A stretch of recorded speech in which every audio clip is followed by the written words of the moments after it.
I started in the industry by doing my school work experience for who is now my father-in-law at a golf club in Surrey. Sort of fell in love with it. It was a bit like a trade, a bit of labouring.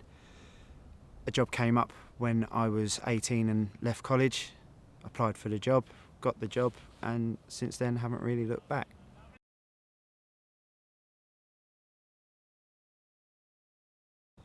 Okay, I left St George's Hill, which is a top 100 golf club obviously, for the novelty of working at a football club, Chelsea. A massive football fan, so I thought I'd give that a go.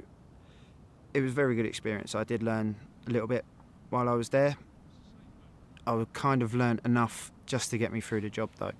So for about 2 years, fantastic experience, and then 2 years of trying to learn more, trying to get more out of it, but I was going about as far as I could go, especially a club like Chelsea. It's a massive football club, no one's really moving on.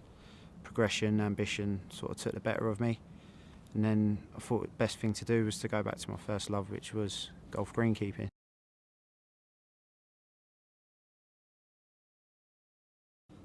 After leaving Chelsea, I joined the greenkeeping team at the Richmond Golf Club over in South West London, working for Les Howkins, who's now chairman of Bigger. He sort of showed me that education was really important in the industry. The more you learn, the more you know, the more you can look after yourself with it as a career. One of his favourite things to say is knowledge is power. It's also knowing what to do with that knowledge. I went to BTME for the first time under him. I asked personally, could I go, because him and his deputy normally went, and now a lot of the team go there. Workshops, seminars, he just really showed me how important education could be, not just do the job, but why you do the job and how you can make the job better and evolve. Under Les, he did push me again to be ambitious. Les, long-standing member at the Richmond, same as his deputy, to go and try and get a first assistant role or a deputy's role elsewhere. I had a short stay at Wimbledon Park Golf Club under another master greenkeeper, David Langheim. Unfortunately, that did only last 3 months. I think Dave was a little bit upset by that. But I was offered a deputy position here at Chipstead Golf Club, which is about 10 minutes from where I live, and it was a bit of a no-brainer.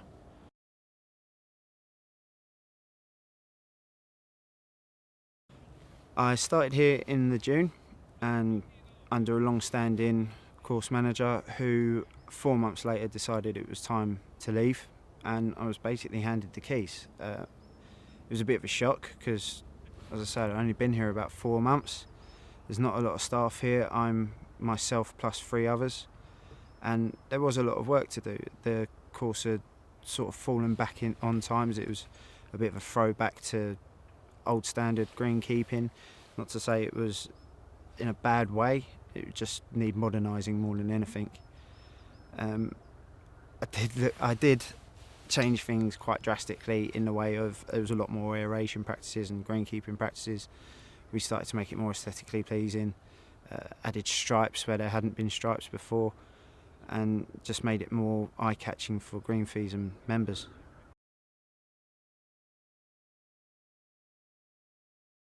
Trade associations, I feel like Bigger and the IOG are a good thing for the industry, especially Bigger as a golf greenkeeper. We don't have a union, we don't have anyone fighting our corner in that sense, so a close-knit industry is what we need and is what we can thrive on, and Bigger do provide that.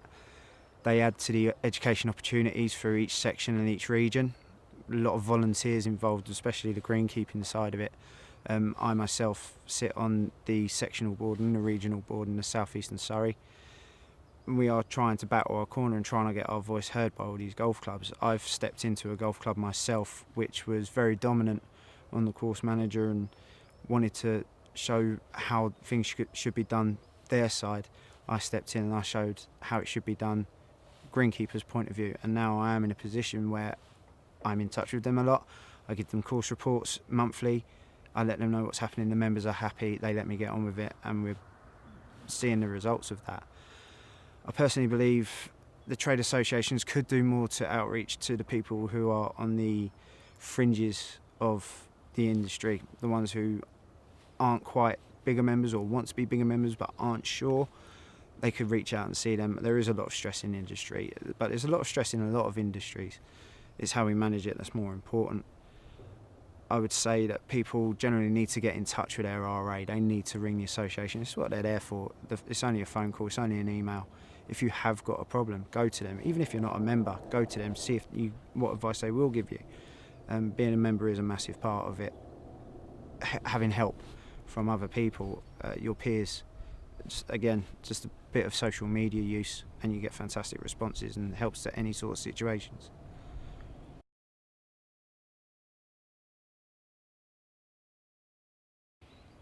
In the way of social media, we as a golf club use social media quite a lot. I've got a Twitter page and a Facebook page just for the greenkeeping stuff. It allows the members to know what we're doing. Also allows other members of the industry to know what we're doing, other greenkeepers, or even golfers from other golf clubs, to see what we're up to. It's not in a bad way. It's just, in a lot of ways, if there's another golf club that's doing renovation work, especially this time of year, the August window, they'll look at another golf club, see that they're doing a renovation, and then the pressure maybe come off of their head greenkeeper or their course manager, thinking, okay, it's not just us that's doing it, this is everyone. I also think social media can be a powerful tool. I think it can be a negative tool. I think there's a lot of, I wouldn't say accounts or people, but there are people who want to voice their opinion, and sometimes they do it in the right way and they do get a good message across, and then there's other people that put out a message and it just puts a weight on your shoulder and just wants to cause an argument or a row.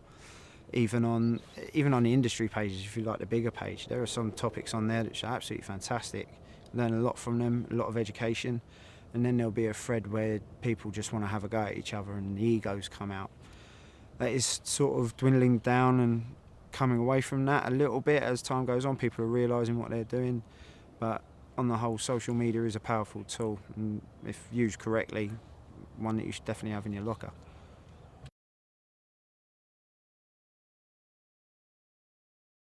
In terms of golf clubs and outside influences in how people do their jobs, it does happen. I think one way of looking at it is the course manager's under pressure, so is the golf club.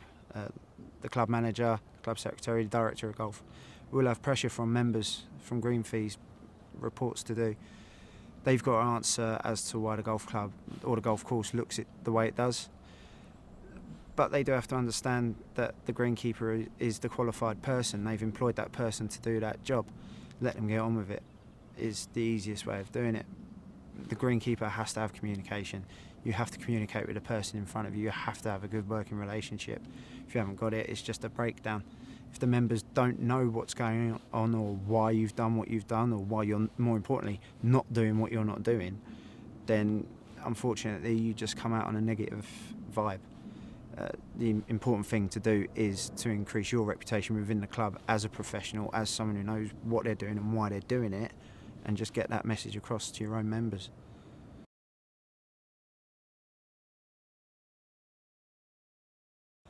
Within wages in the industry, I think anyone who's within the industry can agree that it's basically a race to zero. Let's try and find the person who's going to take the less money, the lowest wage, and we'll see how they get on. There are some golf clubs who have found out to their dismay that that's not the best way to go, and there are some people who have thrived under that, and then they get frustrated because money's not there for a pay rise, they feel undervalued or they're overqualified for their position. Golf clubs are taking a hit in money, there's no doubt about it. The area that I work in Surrey, so many golf clubs in such a small area, the competition's massive, and you end up with these deals, you end up with cheap green fees, cheap membership. Unfortunately, that brings in less money, and sometimes the wage is the one that kicks it. Golf clubs need to understand that people have got families to feed, mortgages to pay. We are still people, and we're still qualified people. We all have gone to college, we all hold licences. Unfortunately, paying your head man 20 grand a year just ain't going to do it. They will leave the industry, not just your golf course. They'll go on and stack shelves in Lidl because they'll get more money for it. It's as simple as that.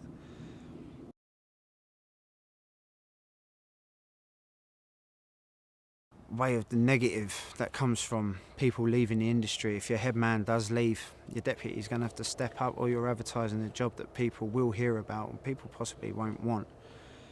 If they're leaving the industry entirely, yeah, it's disappointing. I myself, I've had 2 deputies who have left, and sometimes the working structure of the golf club doesn't match people's expectations, but what we try to do is give other perks. And I think that's what a lot of golf clubs need to do. We pay for training, we pay for people's education at Harrogate, their accommodation, their education package. We pay for people to go on seminars, workshops. They have their time for the golf days, the network days, if you like, to meet other people. We try as hard as we can to give them a perk and give them a good sense of being needed at this golf club, and not just a number and not just a greenkeeper. And I think a lot of golf clubs need to do that. If you can't pay the wage, at least make it a good place to work and look after your staff.